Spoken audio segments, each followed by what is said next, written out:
আমি তোমাদেরকে দেখাবো কয়েকটা নিজের হাতে লাগানো গাছ। 1 মাস মতো আমি বাড়িতে ছিলাম না, তো এই ফুলের গাছটা লাগিয়ে দিয়ে গেছিলাম। এসে দেখি এই ফুল গাছটাতে ফুল ধরে গেছে, খুব সুন্দর লাগলো। নিজের লাগানো গাছে ফুল ধরলে কত সুন্দর লাগে, তাই না? তো দেখো কত সুন্দর লাগছে ফুলটা।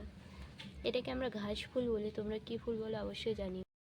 আমি প্রায় অনেকগুলো গাঁদা ফুলের গাছ লাগিয়েছিলাম, তো গাছগুলো এত বৃষ্টি যে সব গাছগুলো মারা গেছে।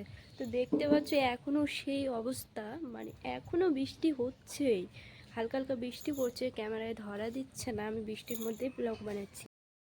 মাত্র কয়েকটি গাছে বেঁচে আছে, তো চলো সেগুলোই দেখাই তোমাদেরকে। জায়গার কি অবস্থা, মানে পা পিছলে গেলেই শেষ, সাবধানে না হাঁটলেই পড়ে যাবো একবারে। তো এই যে এখানে একটা গাঁদা ফুলের গাছ, এটা বড় হয়ে গেছে প্রায়। এই গাছগুলো আছে কারণ এগুলোতে জঙ্গল আছে তার জন্য। এই যে বেগুন গাছ লাগিয়ে দিয়ে গেছিলাম, বেগুন গাছটা বেঁচে আছে, তো পাতাগুলো পোকা খেয়ে শেষ করে দিয়েছে। এই যে গাঁদা ফুলের গাছটাতে করে এসেছে, আমার খুব ভালো লাগছে। তো আর এই যে এটা লঙ্কার গাছ, এখানে একটা লঙ্কার গাছ বেঁচে আছে। লঙ্কা গাছ প্রায় 6 থেকে 7টা লাগিয়েছিলাম, তো কয়টা বেঁচে আছে? 1টা 2টা 3টা 4টা মাত্র লঙ্কার গাছ বেঁচে আছে, ভাবা যায়। আর এই যে একটা গাঁদা ফুলের গাছ দেখতে পাচ্ছ, ওইদিকে গাঁদা ফুলের গাছ। এখানে গাছগুলো আছে কারণ এখানে জঙ্গল আছে, ওইদিকে অত জঙ্গল ছিল না, তো ওগুলোতে গোটাই গাছ লাগাচ্ছিল, তো সব গাছ মারা গেছে। আরেক জায়গায় ওখানে গাঁদা ফুলের বাগান করেছিলাম, তো গাছগুলো একটু বড় হওয়ার পর কয়েকটা বাচ্চা এসে আমার গাছগুলোকে কেটে দেয়, উঠিয়ে দেয়। তো ওখান থেকে মাত্র আবার ডাল ছাড়ে, তো দেখা যাক গাছগুলোর কি অবস্থা। চলো। তো দেখো গাছগুলো ভালোই হয়েছে, খারাপ হয়নি।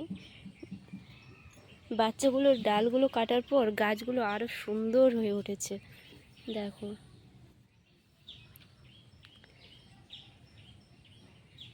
বাচ্চাগুলো, এই যে আমার ফুলের গাছগুলো, আমি এই যে এখান থেকে প্রায় এইটুকু জায়গার মধ্যে অনেকগুলো গাছ লাগিয়েছিলাম, তো মাত্র কয়েকটা বেঁচে আছে কারণ বাচ্চাগুলো উঠিয়ে উঠিয়ে ফেলে দিয়েছে, আর যেগুলোকে কেটে দিয়েছিল, যেগুলো ছিলই ওই গাছগুলোই বেঁচে আছে।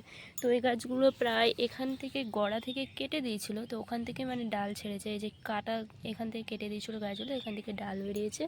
তো দেখো কত সুন্দর হয়েছে, যা করেছে ভালোর জন্যই করেছে, কিন্তু বাকি গাছগুলো যদি না উঠিয়ে দিতে তো ভালোই হতো। দেখো কদিন পর এগুলো গাছেও ফুল ফুটবে। এদিকে আসা যায় না, এত জায়গা খারাপ। এই যে এখানে আবার লঙ্কার গাছ, 2টো লঙ্কার গাছ হয়েছে। এই যে কলা গাছ, কলা গাছে দেখতে পাচ্ছ কলা ধরেছে।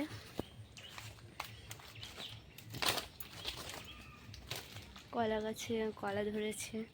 এই যে এটা আঙ্গুর গাছ, তো আঙ্গুর গাছটা বেঁচে গেছে, তো এখানে এখন একটা ঝাঁটা তৈরি করতে হবে, না তার গাছটাকে পাওয়া যাবে না। তোমাদের দিকে বৃষ্টি কেমন হচ্ছে? আমাদের এদিকে তো প্রচুর বৃষ্টি হচ্ছে, আমাদের এদিকে একদিনও বৃষ্টি ছাড়া যায় না, মানে ঘন্টায় হলো 1বার থেকে 2বার বৃষ্টি আসতেই হবে। আর দেখতে পাচ্ছ এই পুকুরগুলো মানে ভরে গেছে, এত জল হয়ে গেছে, জল বেরিয়ে চলে যাচ্ছে। এদিকে ধানগুলো এত বড় বড় হয়েছে, এখন যেদিকে তাকাচ্ছি সেদিকেই সবুজ, দেখতে পাচ্ছ? যত দূর আমার ক্যামেরা যাচ্ছে তত দূরে সবুজ, মানে সবুজে সবুজ, এত সুন্দর প্রকৃতি যে বলে বোঝাতে পারবো না। আমাকে এদিক থেকে তো বাড়ি যাওয়ারই ইচ্ছে করে না, কিন্তু বাড়ি না গেলে উপায় আছে, সবসময় বৃষ্টি আসছে। আমার বাড়ি হচ্ছে মালদা জেলা, ছোট্ট একটা গ্রামে আমরা বাস করি, সাধারণ ঘরের মেয়ে আমি।